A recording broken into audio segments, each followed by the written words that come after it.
चलो उस क्वेश्चन को कराता हूँ मैं, है ना। बताओ क्या है क्वेश्चन, बताओ। बुक दे दो मुझे लाके।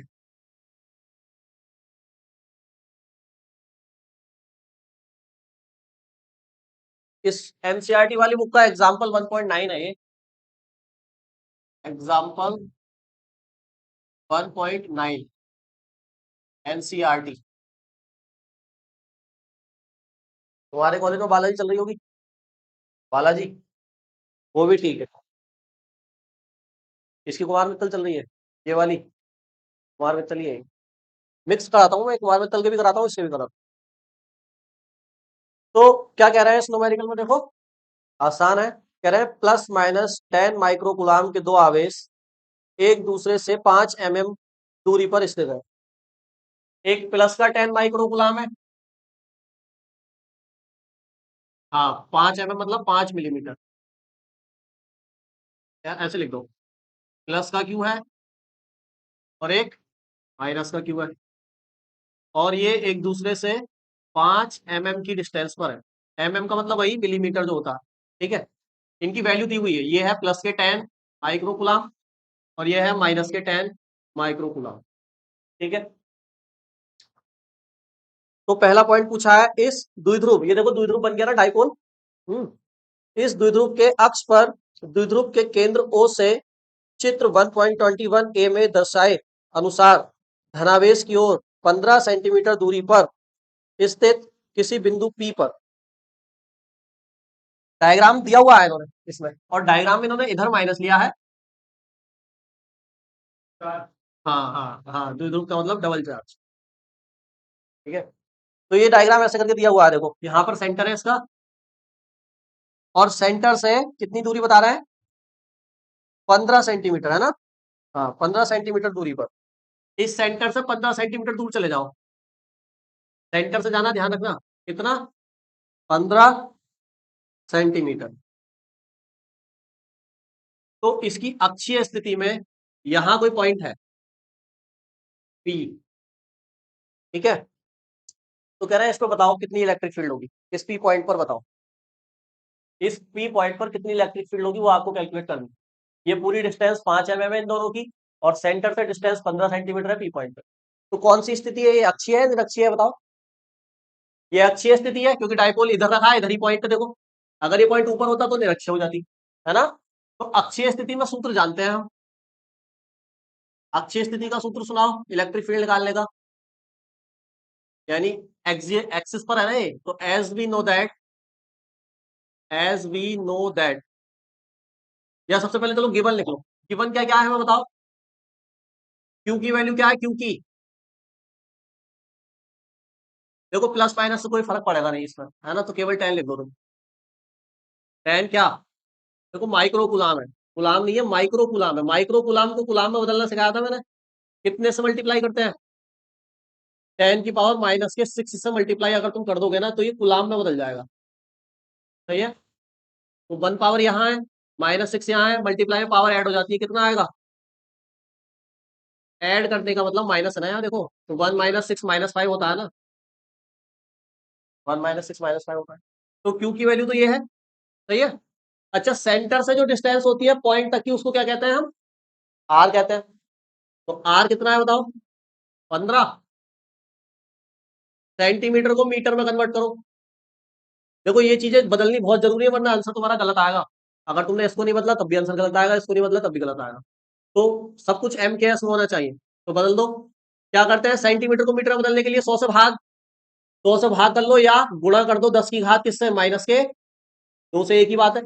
देखो जब इसके नीचे 100 लिखोगे तो 100 को ऐसे भी तो लिख सकते हैं 10 की घात 2, 2 जीरो है तो 2। और जब इसको ऊपर लेके आओगे तो ये हो जाएगा 15 गुणा 10 की घात -2। तो डायरेक्ट लिख देते हैं हम। तो मीटर में बदलना है तो 10 की घात -2 से क्या कर दो, मल्टीप्लाई, हुई वही चीज है ना जो आप समझ रहे हो। चलो और क्या है, 2L की वैल्यू क्या बने, 2L की देखो, 2L क्या होता है बताओ। यहां से यहां तक की डिस्टेंस L होती है, यहां से यहां तक की L होती है, पूरे बीच की डिस्टेंस क्या होती है, 2L। डायपोल के बीच की डिस्टेंस 2L होती है ना, तो कितनी दी हुई है देखो, 5 mm। क्या होता है, मिलीमीटर को भी किस में बदलोगे, मीटर में। यूनिट सेम होनी चाहिए सबकी। तो मिलीमीटर को मीटर में बदलने के लिए कितने से भाग करूं भैया, 1000 से। 1000 का मतलब 10 की घात माइनस के 3 ऊपर आ जाएगी, है ना? अरे समझ गया ना? पहले 10 की पावर 3 हुआ, फिर उसको ऊपर ले गया मैं तो 10 की पावर -3 हो गया। ठीक है, तो ये 2l की वैल्यू भी है, r की वैल्यू भी है, q की वैल्यू भी है। अब क्या है, और क्या वैल्यू है बताओ? सारी लिख ली। अब फॉर्मूला लगा दो, फिर फॉर्मूले में देखेंगे हम किस हिसाब से लगेगा। तो अक्षीय स्थिति यानी एक्सिस वाला फॉर्मूला लगेगा। तो as we know that, as we know that, सुना भाई? फॉर्मूला सुना, एक्सिस वाला। हाँ सुना, इससे सुन रहा हूँ, बता। 3 दिन से यही फॉर्मूले चल रहा है, कल भी लिखे थे मैंने ये दोनों। चल रहा है ना, चल रहा है, फिर याद क्यों ना है? तो सुना।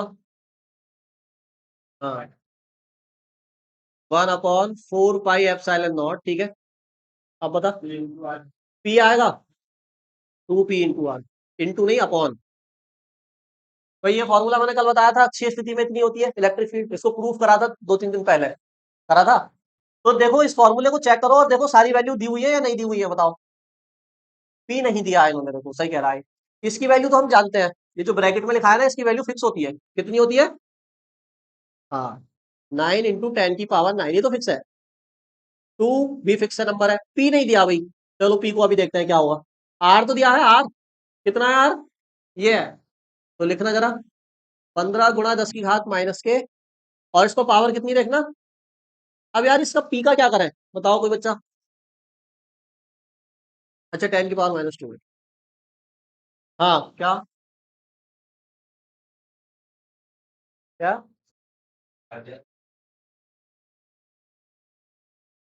दोनों चार्ज की मल्टीप्लाई कर दूं, और क्या कर दूं? लेंथ से भी मल्टीप्लाई कर दूं तो पी आ जाएगा, है? सही बता रहा है ये? पी का क्या फॉर्मूला बताया था, पी का? पी बराबर होता है Q×2l के। देखो क्यू भी पता है, 2l भी पता है, तो पी नहीं निकाल सकते यहाँ से? निकाल सकते हैं, पी को फिर यहाँ रख देंगे हम, तो निकाल लेते हैं। चलो बताओ, क्यू कितना है बताओ? 10⁻²। कितना बताओ? 2l पूरा बता दो। ये है 5, तो ऐसे ही आ जाएगा। ये माइनस माइनस क्या हो जाएगा, ऐड, तो 10⁻−8 हो जाएगा ना। ये पी की वैल्यू आ गई, इसको रख दो यहाँ पी की जगह। 5 × 10⁻⁸ इसको सॉल्व करके बताओ क्या आंसर आएगा, वही आंसर होगा। करते क्या है, नंबर नंबर को एक साइड कर लेते हैं और पावर पावर को एक साइड। तो हमने देखा, देखो नंबर कौन कौन से हैं, 9 है, 2 है, 5 है। तो नंबर एक साइड कर लो, 9, 2, 5। पावर देखो 9 में से 8 माइनस हो जाएगा ना, ये माइनस का 8 है, तो केवल क्या बचेगा, 10।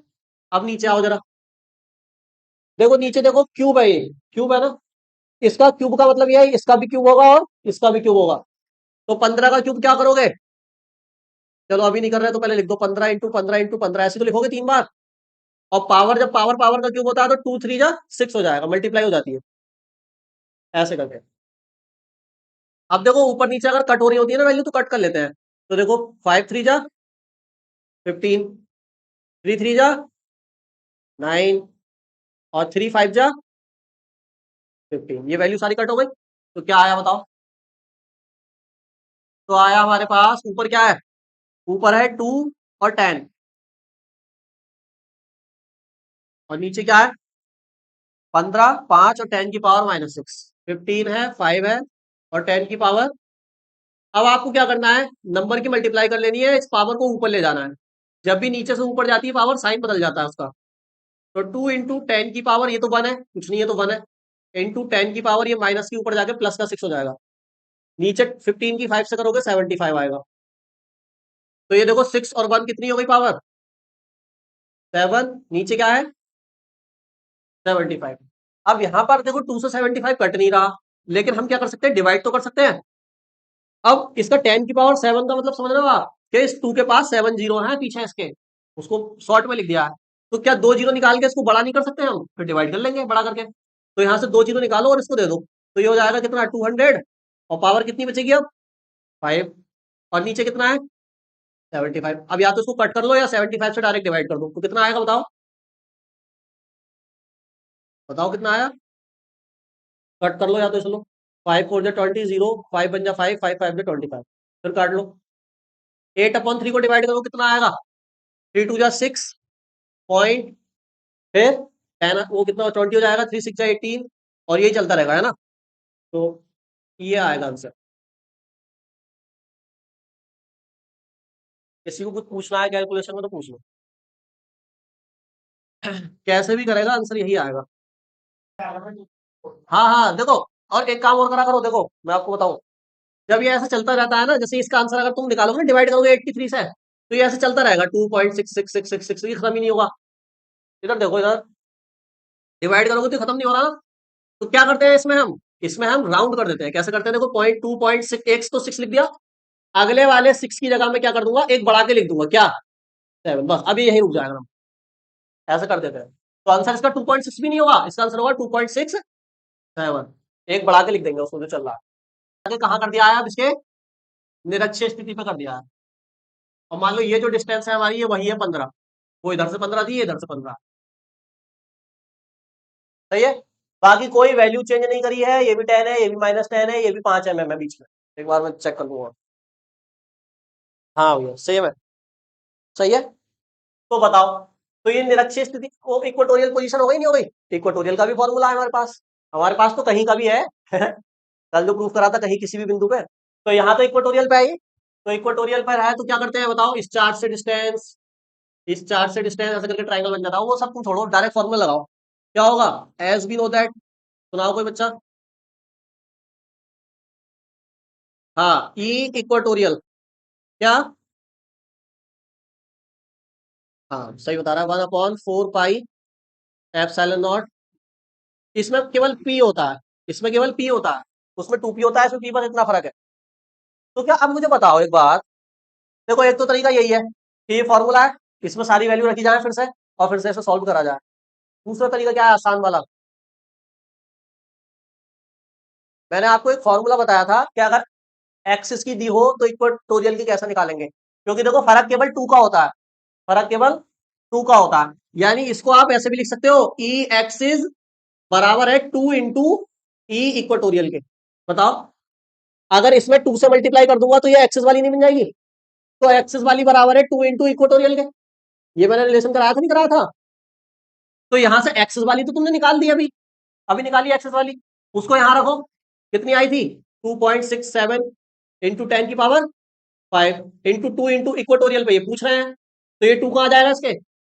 तो 2.67 into 10⁵ divided by 2 into E equatorial. 2 से इस ये नंबर कट होगा, इसमें कुछ नहीं होता पावर में, इसको कट कर दो। 2 1 जा 2, 2.2 3 जा 6, 2 3 जा 6, 1 आएगा, 2 5 जा 10, तो ये आया 1.335, या 1.33 भी लिख सकते हो, इंटू 10⁵ लो खत्म आंसर। होशियार बच्चा ऐसे कर देगा।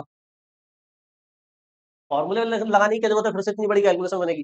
जिसे ये रिलेशन पता होगा वही तो कर पाएगा, जिसे पता ही ना अलग अलग फॉर्मूले याद करके बैठा है माइंड में, क्या एक्सिस का ये है, इक्वेटोरियल का ये है, ये पता होना चाहिए ना। इससे भी सेम आएगा आंसर, निकाल के देख सकते हो। इसको घर से ट्राई कर लेना, इसको घर से ट्राई कर लेना, अब ये वाला नोट कर लो, खत्म। हेडिंग डालो,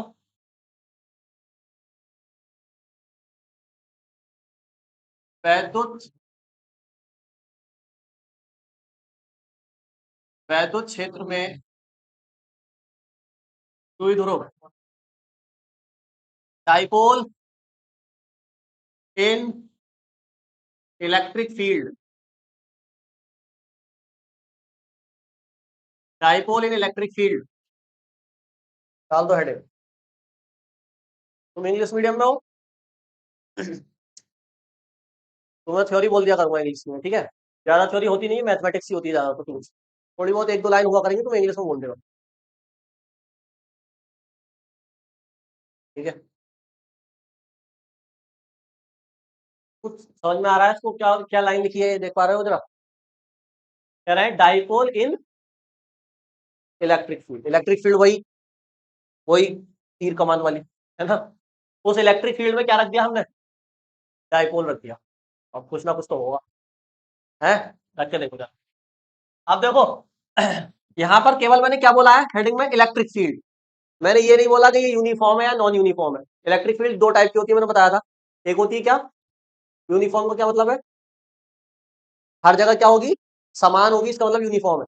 और नॉन यूनिफॉर्म का मतलब क्या है, अलग हो सकती है, किसी पॉइंट पर अलग, किसी दूसरे पॉइंट पर अलग हो सकती है, ज्यादा या कम हो सकती है, वो नॉन यूनिफॉर्म। तो दोनों ही केस बन सकते हैं, इलेक्ट्रिक फील्ड यूनिफॉर्म भी हो सकती है, नॉन यूनिफॉर्म। पहले हम बात करेंगे किसकी, यूनिफॉर्म। यूनिफॉर्म इलेक्ट्रिक फील्ड लूंगा और उसमें किसको रख दूंगा, डाइपोल को रख दूंगा। तो देखो क्या होगा, देखो जरा, मान लो ये मैंने बना दिया यूनिफॉर्म इलेक्ट्रिक फील्ड को, ऐसी बनती है यूनिफॉर्म इलेक्ट्रिक फील्ड।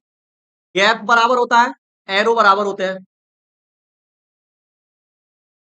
ये जो गैप है ये बराबर होना चाहिए, पैरेलल होनी चाहिए सारी लाइन है, और ये एरो जो लेंथ है ये भी बराबर होनी चाहिए, तो हम कहेंगे यूनिफॉर्म है। कैसी है, यूनिफॉर्म है। थोड़े बड़े बड़े एरो बना दो यार, ठीक है। इसका जस्ट उल्टा कर दोगे तो नॉन यूनिफॉर्म आ जाएगी, ऐसा करके बना दो। तो देखो ये कैसी है अब, नॉन यूनिफॉर्म।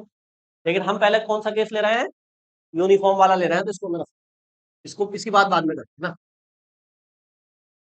अब इस यूनिफॉर्म इलेक्ट्रिक फील्ड में ये हमने केस लिया है फर्स्ट, इसके लिए यूनिफॉर्म इलेक्ट्रिक फील्ड के लिए, इलेक्ट्रिक फील्ड कैसी है, यूनिफॉर्म, ठीक है।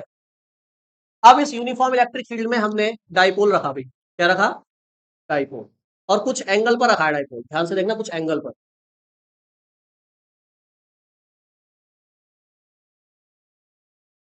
यही होता है डाइपोल हमारा, दो चार्ज होते हैं, यहाँ क्या होता है माइनस क्यू, किसी को भी माइनस किसी को भी प्लस ले सकते हैं, इसको माइनस क्यू ले लिया और इसको प्लस क्यू ले लिया, ये हमारा जो बीच में होगा ये सेंटर होगा डाइपोल।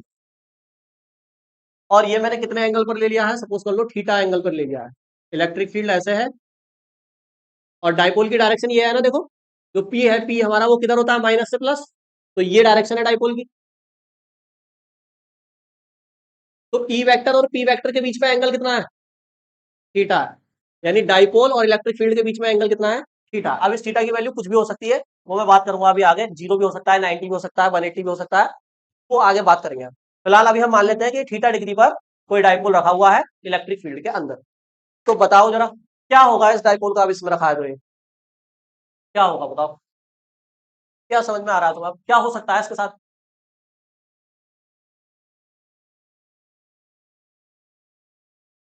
जब इलेक्ट्रिक फील्ड में किसी चार्ज को रखते हैं, किसी चार्ज को रखते हैं, चाहे पॉजिटिव हो या, तो उस पर क्या होता है, फोर्स लगती है, मैंने बताई थी ये बात। कैसे लगती है फोर्स, बताओ। जैसे मान लो इलेक्ट्रिक फील्ड इधर है, मैंने इसमें पॉजिटिव चार्ज रख दिया प्लस क्यू, तो इस पर फोर्स लगेगी, बताओ किधर लगेगी, इधर इलेक्ट्रिक फील्ड की डायरेक्शन में। तो इलेक्ट्रिक फील्ड की डायरेक्शन किधर है, तो फोर्स किधर लगेगी,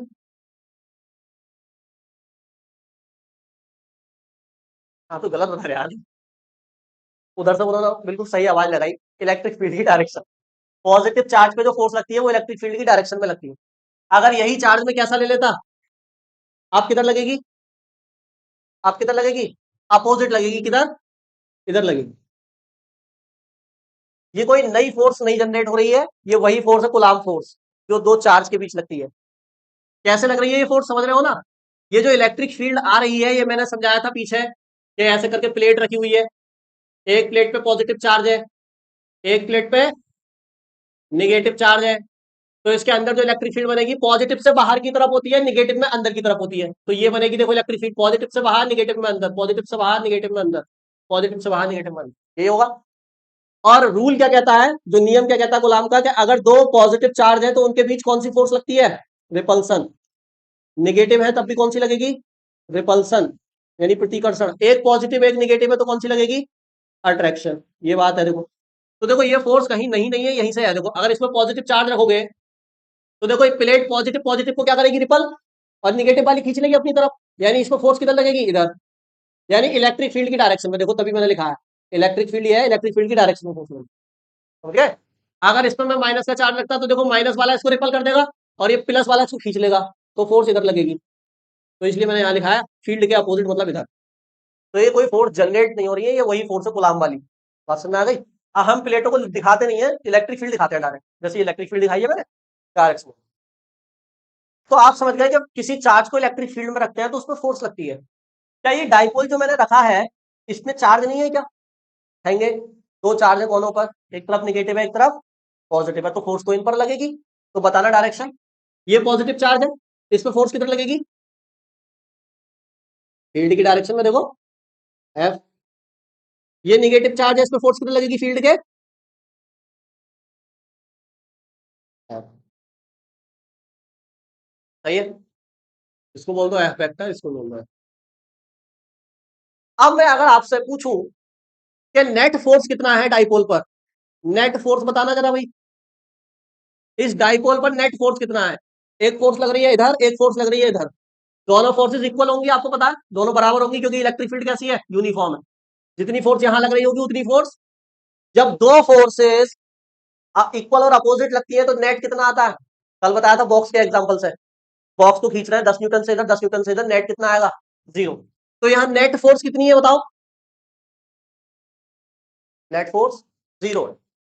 बट नेट फोर्स 0 तो है, लेकिन फोर्स का जो लाइन ऑफ एक्शन है वो चेंज है। देखो, लाइन ऑफ एक्शन का मतलब होता है जिस लाइन पर फोर्स लग रही है।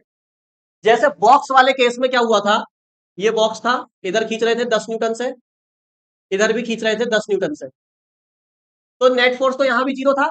लेकिन ध्यान से सुनो, इस फोर्स का लाइन ऑफ एक्शन क्या है, मतलब किस लाइन के अलोंग खींच रहे हैं इसको, इस लाइन के, ये बीच में जो लाइन है, इस फोर्स का भी लाइन ऑफ एक्शन क्या है, यही लाइन है। यानी दोनों फोर्सेस का लाइन ऑफ एक्शन या जो लाइन है फोर्स की वो सेम है सेम इस केस में? क्या इस केस में सेम है? नहीं है। इस वाली फोर्स का लाइन ऑफ एक्शन ऐसे है, देखो ये है ना, इस वाली फोर्स का लाइन ऑफ एक्शन ये है। तो नेट फोर्स तो 0 है, लेकिन दोनों फोर्स का लाइन ऑफ एक्शन सेम नहीं है, जिस वजह से जो फोर्स है वो 0 होगा, लेकिन एक और चीज इसमें पार्टिसिपेट कर जाएगी जिसको हम बोलते हैं टॉर्क। क्या बोलते हैं? टॉर्क। समझ रहे हो टॉर्क कब आता है? जब फोर्स, दो फोर्स लग रही है और उनका लाइन ऑफ एक्शन सेम ना हो, तब उस कंडीशन में क्या बनता है? टॉर्क बनता है, तब टॉर्क आएगा। अब टॉर्क है क्या, क्या बला है ये टॉर्क, ये तो बताओ। ये तो हम बताएंगे, चलो। नेट फोर्स 0 होने का मतलब यह है कि ये आगे पीछे कहीं नहीं जाएगा अब। लेकिन ध्यान से देखो, ऐसे करके कोई चीज रखी हुई है, इधर फोर्स लग रही है, इधर फोर्स लग रही है, क्या ये घूम नहीं जाएगी इसके अंदर? बताओ, आगे पीछे तो जाएगा नहीं। इधर फोर्स लग रही है, इधर फोर्स लग रही है, क्या ये घूम नहीं जाएगा इसके अंदर? घूम जाएगा। और घूमने, किसी बॉडी को घुमाने वाली जो फोर्स होती है ना, उसी को क्या बोलते हैं? टॉर्क बोलते हैं। बात समझ में आ गई? अगर मैं फोर्स लगाऊंगा किसी बॉडी पर तो वो केवल मूव करेगी, देखो ये मैंने फोर्स लगाई, ये मूव कर रही है। लेकिन अगर मैं इस पर टॉर्क लगा दूं तो ये क्या करने लग जाएगी, देखो घूमने लग जाएगी। तो जो फोर्स किसी बॉडी को रोटेट करा देती है उस फोर्स को क्या कहा जाता है? टॉर्क कहा जाता है। तो यहां इस डाइपोल पर फोर्स नहीं लगेगी, टॉर्क लगेगा, और उस टॉर्क को ही आपको क्या करना है? कैलकुलेट करना है, बताना है कितना टॉर्क लग रहा है इस डाइपोल। बात समझ में आ गई? टॉर्क को थोड़ा सा और मैं साइड में उधर समझाऊंगा, क्योंकि ये 11th में गोल गोल नहीं घूमता रहेगा। जैसे ही ऐसे हो जाएगा ना इलेक्ट्रिक फील्ड में, ये सब बातें आगे बताऊंगा, जब ऐसे हो जाएगा सीधा, यानी एंगल 0 हो जाएगा, एंगल 0 होने पर टॉर्क भी 0 हो जाएगा। वो अभी बताऊंगा मैक्सिमम टॉर्क मिनिमम टॉर्क कब होता है, तो बताओ। समझ गए कौन सी फोर्स लग रही है? घुमाने वाली फोर्स लग रही है, घुमाने वाली फोर्स को क्या बोलते हैं? वो कैलकुलेट करना है। मकसद समझ गया हमारा क्या है? बस। अब मैं टॉर्क को थोड़ा सा उधर और समझाऊं, डायग्राम बनाओ जब तक आप। इधर थोड़ा सा टॉर्क को समझते हैं, क्योंकि जब तक टॉर्क नहीं समझोगे टॉर्क कैलकुलेट कैसे करोगे? टॉर्क को समझोगे नहीं तो टॉर्क कैलकुलेट कैसे करोगे? हमें यहाँ टॉर्क कैलकुलेट करना है ना। तो मैंने बताया टॉर्क वो फोर्स है जो किसी बॉडी को क्या कर देती है? रोटेट करती है। देखो कैसे समझते हैं एग्जांपल से। मान लो मेरे पास इस तरह से एक ये रॉड है, ध्यान से सब बोर्ड पर देखेंगे सब, ये टॉर्क का यूज बहुत जगह होगा फिजिक्स में, खासकर इंटर की फिजिक्स में। 11th में तो पढ़ लेते हैं बस, एप्लीकेशन इंटर में ऐसे, एप्लीकेशन मतलब यूज, ठीक है। तो मैग्नेटिक फील्ड में भी टॉर्क का यूज होगा, इसमें भी टॉर्क का यूज होगा, अगले चैप्टर में भी टॉर्क का यूज होगा। तो टॉर्क को समझो कैसे कैलकुलेट करते हैं, टॉर्क का फॉर्मूला क्या होता है, क्योंकि फोर्स को तो जानते हो, टॉर्क को नहीं जानते तुम, है ना? तो जानो। मान लो ये मेरे पास एक रॉड है, और ये रॉड यहां से क्या है, फिक्स है। एक साइड से क्या है, ये फिक्स है, यहां से ये मूव नहीं कर सकती। तो ये समझ लो बोल्ट लगा हुआ है यहाँ पर, एक लकड़ी का गत्ता है, उस पर एक तरफ से बोल्ट लगा हुआ है, इधर से फ्री है मूव करने के लिए, ठीक है। तो इसकी कुछ डिस्टेंस होगी, मान ली मैंने, डिस्टेंस कितनी है? डी है। यहां से यहां तक की जो डिस्टेंस है वो क्या है? डी है। और इस पर मैंने एक फोर्स लगाया, ऐसे ऊपर की तरफ, ऐसे करके फोर्स लगाया। तो यहां से तो ये फिक्स है, तो ये तो मूव करेगी नहीं, क्योंकि ये वाला इसका जो कॉर्नर है वो फिक्स है, तो इसका ये वाला हिस्सा जो होगा वो क्या कर जाएगा? रोटेट करने लगेगा। देखो ऐसे करके ऊपर घूम जाएगा, नहीं घूम जाएगा? यानी फोर्स लगाने से बॉडी घूम गई, तो इस फोर्स को फोर्स नहीं कहा जाएगा, क्या कहा जाएगा? टॉर्क कहा जाएगा। तो अब इस टॉर्क, ये जो टॉर्क लगा है इस पर, इसको कैलकुलेट कैसे करते हैं? तो इसका फॉर्मूला ये होता है, देखो, जो फोर्स लग रही है वो एफ इनटू में ये जो डिस्टेंस है इसकी परपेंडिकुलर डिस्टेंस है ना, देखो फोर्स के साथ ये, भाई फोर्स ऐसे है, डिस्टेंस ऐसे है, ये एंगल कितना है दोनों के बीच? 90। 90 को क्या बोलते हैं? परपेंडिकुलर। 90 को क्या बोलते हैं? तो फोर्स इंटू डिस्टेंस, ये होती है टॉर्क। यानी जनरल फॉर्मूला लिखूं तो फोर्स इनटू, इधर देखो डिस्टेंस कैसी है? परपेंडिकुलर, तो परपेंडिकुलर का ये सिंबल होता है ऐसे करके, इसका मतलब परपेंडिकुलर क्या, यानी बॉडी पर जितनी फोर्स लग रही है और जहां से वो घूम रही है वहां से फोर्स तक की जो डिस्टेंस है, परपेंडिकुलर डिस्टेंस, उनकी मल्टीप्लाई कर दोगे, क्या निकल जाएगा? टॉर्क निकल जाएगा। समझ गए? ये डिस्टेंस समझ रहे हो कौन सी है? अरे कौन सी डिस्टेंस है ये? फोर्स और जहां से घूम रही है, यहां से घूम रही है ना, फोर्स और एक्सिस ऑफ रोटेशन, फोर्स और एक्सिस ऑफ रोटेशन के बीच की परपेंडिकुलर डिस्टेंस है ये। कौन सी डिस्टेंस है? Perpendicular distance. अब आ गई बात समझ में? ठीक, फॉर्मूला नोट करो। डेली लाइफ में देखा है टॉर्क लगाया है किसी चीज पर? कहां लगाया है?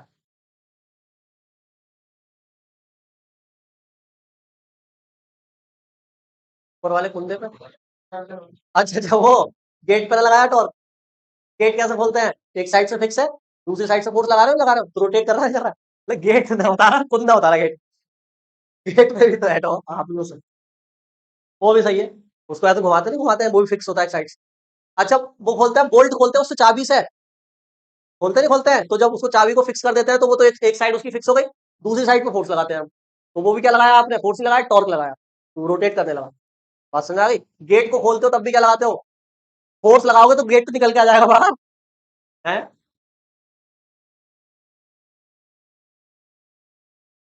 ऑटोमेटिक कौन सी? हाँ, तो फोर्स तुमने लगाया ना, टॉर्क तुमने लगाया। कौन सा, ये वाला? हाँ, इसमें भी टॉर्क है, ये तो घूम रहा है एक साइड से फिक्स। जो भी चीज एक साइड से फिक्स है और रोटेट कर रही है वो टॉर्क लग रही है, लग रहेगा उसमें। अब जरूरी नहीं है एक ही साइड से फिक्स हो, ये बीच में भी फिक्स हो सकता था, ये ऐसे करके भी हो सकता था, रोड देखो, ये है और ये यहाँ फिक्स है मान लो, तो अब भी तो टॉर्क लगेगा इस पर, अभी घूमेगी है ना? अब पूरा घूमेगी ये बॉडी। जैसे वो गेट देखे तुमने मॉल में, शीशे के जो गेट होते हैं, उनको एक साइड से खोलते हैं, दूसरी साइड से भी खुल जाता है, उधर से बाहर निकल जाओ, उधर से एंट्री कर जाओ, तो वो बीच से घूमते हैं, बीच से, तो वो भी टॉर्क है। समझ गए? ये भी टॉर्क है। बस टॉर्क को कैलकुलेट करने का फॉर्मूला याद रहना चाहिए। कैसे कैलकुलेट करते हैं? फोर्स इंटू फोर्स से कौन सी डिस्टेंस? परपेंडिकुलर। फोर्स के परपेंडिकुलर होनी चाहिए डिस्टेंस। जैसे बताना जरा, अगर समझ गए हो तो बताओ।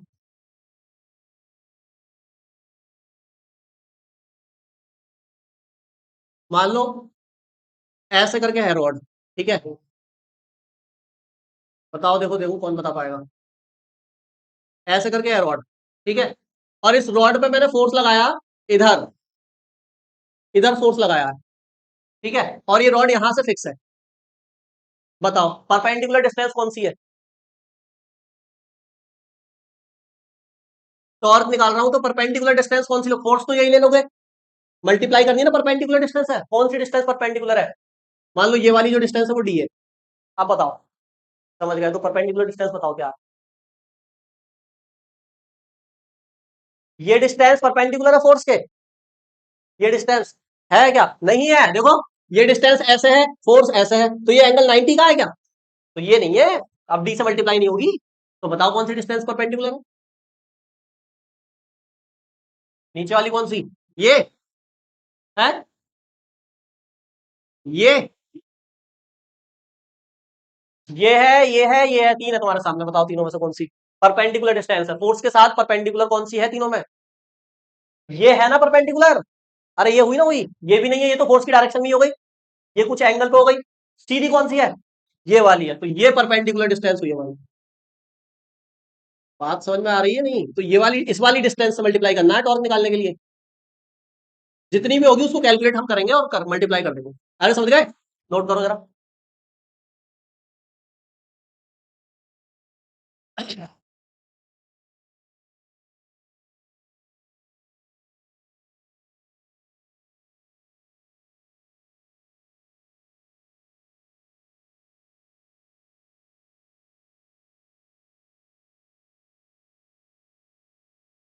देखो ये जो मैं चीजें बताता हूँ ना, ये इनको साइड में नोट करा करो। अब कुछ बच्चों ने इसी के नीचे नोट कर लिया टॉर्क को पूरा। अरे इसका तो अलग होगा ना आर्टिकल हमारा, या तो कॉपी के ऊपर नोट करा करो इसे, कॉपी के ऊपर वो जो है जगह, या पीछे कहीं पे नोट करा करो या साइड में नोट करा करो। आर्टिकल से अलग है वो चीज। ठीक है, आप कर सकते हैं कैलकुलेट टॉर्क इसमें। तो बताना जरा, इधर देखो, आप जल्दी खत्म करो इस आर्टिकल को। बताओ ये कहां से घूम रहा है भाई, यहाँ कोनों से घूम रहा है या सेंटर से घूमेगा? ऐसे है ना डाइपोल, ऐसे घूमेगा। तो देखो बीच में से घूमेगा ये, इसका जो बीच वाला पार्ट है यही तो फिक्स रहेगा। बताओ, ये तो फिक्स रहेगा। और ये लग रही है फोर्स, सॉरी ऐसे घूमेगा, ऐसे फोर्स है ना, ऐसे घूमेगा। क्लॉकवाइज है एंटी क्लॉकवाइज है? ये कैसे घूम रहा है? अरे क्लॉकवाइज तो हो गया, घड़ी भी तो ऐसे घूमती है। घड़ी की डायरेक्शन में मतलब क्लॉकवाइज, उल्टा मतलब है। हाँ, तो ऐसे घूमेगा नहीं तो। एंटी क्लॉकवाइज कहाँ हुआ ये? अरे ऐसे हो गया ना, ऐसे ये क्लॉक है, एंटी क्लॉक है। अरे समझ गए, तो ऐसे घूमेगा। अब बताओ टॉर्क निकालते हैं। तो पहले इतने हिस्से पर अलग टॉर्क लगेगा और इतने हिस्से पर अलग टॉर्क लगेगा, क्योंकि यहाँ कपल ऑफ फोर्स लग रहे हैं, मतलब दो फोर्सेस लग रहे हैं। अब तक जो फोर्स लगा था एक ही एंड पे लगा रहे थे हम, देखो यहाँ इस एंड पे भी फोर्स है और इस एंड पे भी फोर्स है। तो पहले मैं क्या निकालूंगा, इतने का टॉर्क, फिर निकालूंगा इतने का टॉर्क, और दोनों को क्या कर दूंगा, जोड़ दूंगा, टोटल टॉर्क। समझ गए? तो इतने पार्ट का टॉर्क निकालने के लिए मुझे क्या करना पड़ेगा, फोर्स पता होनी चाहिए, और परपेंडिकुलर। बताओ परपेंडिकुलर डिस्टेंस क्या होती है, कितनी होगी बताओ, ये वाली डिस्टेंस क्या होती है, एल। अरे डाइपोल है ना ये तो, ये भी क्या होती है, तो ये तो एल है। परपेंडिकुलर डिस्टेंस कौन सी है इसमें बताओ जरा। ऐसा नहीं है केस, ऐसा ही तो है, यहां से फिक्स है। तो परपेंडिकुलर डिस्टेंस यही तो हो गई। अरे यही तो हो गई परपेंडिकुलर डिस्टेंस, ये वाली फोर्स के साथ यही तो परपेंडिकुलर है। ये एल है, एंगल कितना है, थीटा है। ये वाली डिस्टेंस क्या है, परपेंडिकुलर डिस्टेंस। चलो पहले अभी कैलकुलेट कर लेते हैं। तो सबसे पहले मैं लिख देता हूं क्या, the total torque on the dipole in uniform electric field. Uniform electric field में डाइपोल पे टोटल टॉर्क जो होगा वो किसके बराबर होगा बताओ। टॉर्क इस पर जो लग रहा है वो, प्लस टॉर्क इस पे जो लग रहा है वो। तो वन, ये देखो ये टी नहीं है, इसका सिंबल बताना भूल गया मैं। इसके सिंबल को ऐसे बनाते हैं थोड़ा सा टेढ़ा, इसको बोलते हैं टॉ। क्या बोलते हैं, टॉ। टॉ मतलब टॉर्क, टी मत बना देना इसको, ठीक है। तो टॉ वन प्लस टॉ टू, हालांकि ये टॉ वन टॉ टू दोनों बराबर ही होंगे, क्योंकि फोर्स क्या है, बराबर है। कोई बात नहीं, टॉ वन टॉ टू कर लेते हैं, दोनों बराबर रख देंगे। हाँ सही है, टॉ वन टॉ टू। ठीक है, तो करो, इस वाले को कैलकुलेट कर रहे हो पहले, इसको टॉ वन कह रहे हैं, चलो टॉ वन निकाल रहे हैं। फोर्स इनटू परपेंडिकुलर, यही फॉर्मूला है भैया, यही फॉर्मूला है। ये कितनी होती है फोर्स बताना जरा, इलेक्ट्रिक फील्ड में किसी चार्ज पे कितनी फोर्स लगती है, पढ़ाया है मैंने। क्यू ई कितनी लगती है, क्यू ई। तो इस पे कितनी लग रही है, ये क्यू इंटू, और इस पे भी क्या लग रही होगी, बस ये माइनस में होगी इधर, है ना, है ना? तो फोर्स कितनी है बताओ, Q E into perpendicular distance कितनी है, ये बता देगा कोई बच्चा, ये डिस्टेंस कितनी है, क्या रखनी है ना मुझे, बताओ ये कितनी है। नहीं बता पा रहा है, देखो ये बना लो, ये देखो राइट एंगल ट्राइंगल नहीं बन गया इतना, ये बन गया भैया। ये एंगल कितना है, थीटा। ये डिस्टेंस कितनी है, ये नहीं पता, ये तो पता नहीं। और ये क्या करनी है, निकालनी है। बताओ कैसे निकलेगी ये। एक ही पता है बस, पाइथागोरस लगा दूं। हाँ, पाइथागोरस से भी नहीं निकलेगी ये अब, क्योंकि दो नहीं पता ना। भाई दो पता होती तभी तो एक निकालते हैं उससे। तो बताओ कैसे निकालूं।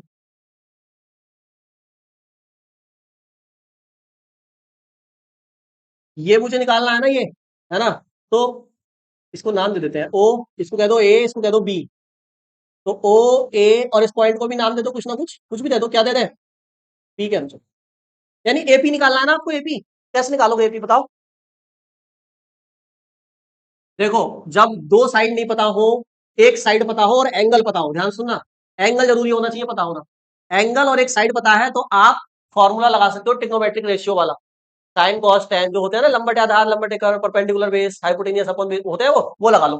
देखो क्या निकालना है, परपेंडिकुलर, थीटा के सामने परपेंडिकुलर होता है ना, ये निकालना है, ये निकालना है। हाइपोटेनियस पता है, हाइपोटेनियस पता है, ये निकालना है। कौन सा फॉर्मूला लगाऊं, साइन लगाऊं, कॉस लगाऊं, टेन लगाऊं, जल्दी बताओ। अरे परपेंडिकुलर और हाइपोटेनियस को कौन सा फॉर्मूला लगता है, साइन। साइन थीटा किसके बराबर होता है, परपेंडिकुलर अपॉन हाइपोटेनियस, लंब बटे कर्ण होता साइन। कितना है परपेंडिकुलर, एपी, जो निकालना है हमें। हाइपोटेनियस कितना है, एल, सही है। तो साइन थीटा बराबर किसके आ गया, एपी अपॉन एल। एपी निकालोगे, एल कहां जाएगा, इनटू में, तो एपी बराबर किसके आ जाएगा, एल साइन, ये आएगा एपी। एपी मतलब ये डिस्टेंस, समझ गए। तो परपेंडिकुलर डिस्टेंस कितनी आ गई, कितनी आ गई, एल साइन थीटा, सही है। तो टॉ1 कितना आया, क्यू ई एल साइन, या टॉ2 अलग आएगा, अरे इसमें भी तो सेम यही होगा। इसकी परपेंडिकुलर डिस्टेंस क्या हो जाएगी, ये हो जाएगी, देखो ये वाली, ये होगी ना, तो वो कितनी होगी, वो भी यही होगी, ये एल है और ये एंगल क्या हो जाएगा, थीटा, सेम ही होगी। तो सिमिलरली फोर्स भी सेम ही है, देखो साइन तो लेते नहीं है ना।